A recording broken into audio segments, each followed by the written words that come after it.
सखींनो, आपल्या किचनमध्ये आज बनवला आहे मी उपवासाचा शिरा। तर तुम्ही म्हणणार ह्या शिऱ्यामध्ये आता काय विशेष आहे? तर विशेषच आहे सखींनो, कारण आपल्या घरात म्हातारी माणसं छोटी मुलं असतात तर त्यांना खिचडी डायजेशनला प्रॉब्लेम करते। आता म्हातारी माणसं भरपूर उपवास धरतात आणि आपली मुलं सुद्धा उपवासाचा हट्ट करतात, तर त्यांच्यासाठी ही रेसिपी बेस्ट आहे, कारण खिचडी डायजेशनला प्रॉब्लेम करते आणि चिवडा त्यांना खायला जमत नाही। म्हणून एक वेळा त्यांना खायला द्या, ते पण आनंदी होतील, त्यांच्यासोबत तुम्ही सुद्धा आनंदी व्हाल आणि आपण सुद्धा खाऊ शकतो। असं आपल्याला काही चालत नाही हा पदार्थ, असा विषय नाही, आपण पण एखाद्या दिवशी हा पदार्थ सहज आवडीने खाऊ शकतो। म्हणून उपवासाला ही रेसिपी करा। तर रेसिपी बघूया त्याआधी सखीज किचनमध्ये आपलं सर्वांचं खूप खूप मनापासून स्वागत करते।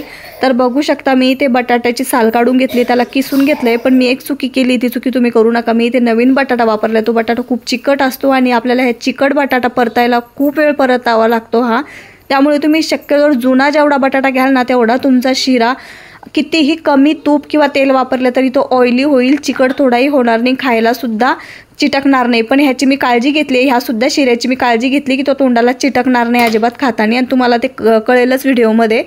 तरी इथे मी तूप टाकलेले तुम्ही बघू शकता। तुम्हाला जर तूप आवडत नसेल तर तुम्ही इथे तेलाचा वापर करू शकता, पण तेल वापरताना कुठलंही जास्त डार्क वासाचं किंवा डार्क सेंटवालं तेल तुम्ही इथे वापरू नका। तर इथे बघू शकता मी सगळा आपला बटाटा जो किसून घेतलेला होता तो एकदा हाताने मिक्स करून घेतला आणि आपल्या तुपाच्या फोडणीमध्ये ह्याला सोडलंय मी। आणि परत एक चुकी काय केली मी की इथे पॅन छोटं घेतलं, थोडंसं भांडं मोठं घ्यायला पाहिजे होतं, पण कधी कधी काय होतं आपल्याला कंटाळा येतो स्वयंपाक करताना, आपण थोडंसं ॲडजस्ट करायचे कामं करतो। मी तसंच ॲडजस्ट करण्याचा प्रयत्न केला आणि माझं साईडने थोडं थोडं थेंब थेंब जे तूप आहे ना ते साईडने खाली पडत होतं, तुम्ही बघू शकता कडनी सगळं तूप, कारण हे बटाटाच असा पदार्थ आहे की तो तेल आहे ना ॲब्झॉर्ब करत नाही। म्हणून सांगते जुना बटाटा घ्या, तुम्हाला 2 चमच्यामध्येच ही रेसिपी करायला येईल, पण माझा बटाटा थोडा चिकट होता, हा नवीन बटाटा असल्यामुळे चिकट होता, तर मला थोडंसं तूपसुद्धा जास्त ॲड करावं लागलं ह्यामध्ये। आणि आपल्याला असं कमी गॅसवर आहे ना असंच परतत घ्यायचं, थोडासा मीडियम गॅस ठेवला तरी चालेल। आणि बघू शकता आता ह्याला आहे ना छानपैकी सगळीकडनं ऑइल सुटलेलं आहे। तर ह्यामध्ये आता आपल्याला घालायची साखर, सुरुवातीला साखर घालायची नाही तर अजून चिकट होईल आपला हा बटाटा। आणि आता साखर घातल्यानंतर काय करायचं, ह्याला मिक्स करत करत पूर्ण साखर ह्यामध्ये विरघळून घ्यायची किंवा मेल्ट करून घ्यायची। तुम्ही बघू शकता मी मिक्स करत घेते छान ह्याला, आणि आता हे मिक्स झालेलंच आहे जवळपास, तुम्ही बघू शकता। आणि त्यातलं पाणीसुद्धा सर्व एकदम जिरलेलं आहे किंवा आटलेलं आहे आणि तेलसुद्धा त्याला छानपैकी सुटलेलं आहे, तुम्ही बघू शकता। तर आता आपल्याला काय करायचं आहे या स्टेजला, ह्यामध्ये मी आधीच आहे ना दुधात केसर टाकून ठेवलेलं होतं, तर ते आपल्याला ह्यामध्ये ॲड करायचं आहे, तुम्ही बघू शकता।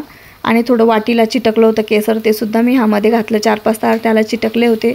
आणि आपलं केसर जसं जसं दुधात शिजेल ना तसं तसं आपल्या केसरचा कलर जो आहे ना दुधाचा तो चेंज होईल। आपलं केसर जसं जसं शिजेल तसं तसं पिवळा कलर येत जाईल आपल्या शिऱ्याला, आणि त्याने अजून जास्त आपल्या शिऱ्याची शान वाढते। म्हणजे तो वाटतसुद्धा नाही की तो बटाट्याचा शिरा आहे, खाताना सुद्धा त्याची टेस्ट वेगळीच लागते, कारण आपण याला परतून परतून घेतो ना तर थोडीशी टेस्ट वेगळीच येते त्याला। आणि तुम्ही बघू शकता परतत परतत त्याचा कलरसुद्धा चेंज झालेला आहे। आणि नंतर परत मी त्यामध्ये 1-2 धागे केसरचे टाकले होते दुधानंतर, ते स्किप झालं। आणि आता मिक्स करत करत आपल्याला बघू शकता, आणि आता सध्या ते ना आपलं जे उलथणं आहे किंवा आपला जो स्पॅच्युला आहे त्याला चिटकतंय, तुम्ही बघू शकता। आता थोड्या वेळाने हे याला अजिबात चिटकणार नाही, तुम्हाला ते पण दाखवते, म्हणून सांगते परतत परतत खूप वेळ परतलं ना तर चिटकणार नाही। आता चिटकतंय तुम्ही बघू शकता, आणि आता बघू शकता तुम्ही खूप वेळ परतल्यानंतर आता अजिबात आपला शिरा आहे ना स्पॅच्युलाला अजिबात चिपकत नाही आहे, तुम्ही बघू शकता एकदम क्लीन निघतोय आपला स्पॅच्युला।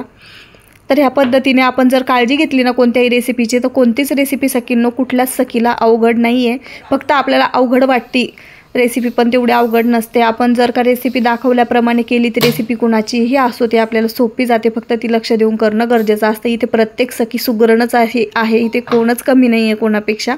तर बघू शकता इथे आपला जो शिरा आहे ना तो एकदम रेडी आहे। मी एका पातेल्यामध्ये टाकला होता तो, आणि इझिली तो डिमोल्ड झाला होता आणि चिकटसुद्धा लागत नाही। मी त्याला बोट लावून दाखवते तुम्हाला, अजिबात तो चिकट लागत नव्हता। आणि माझ्या तर असं खाताना असं बटाट्याचे पदार्थ असं जर डायरेक्ट आपण केले तर ते चिटकतात घशाला, पण हा नवीन बटाटा असून सुद्धा चिटकत नव्हता। रेसिपी आवडली असेल तर सगळ्यांनी नक्की लाईक करा।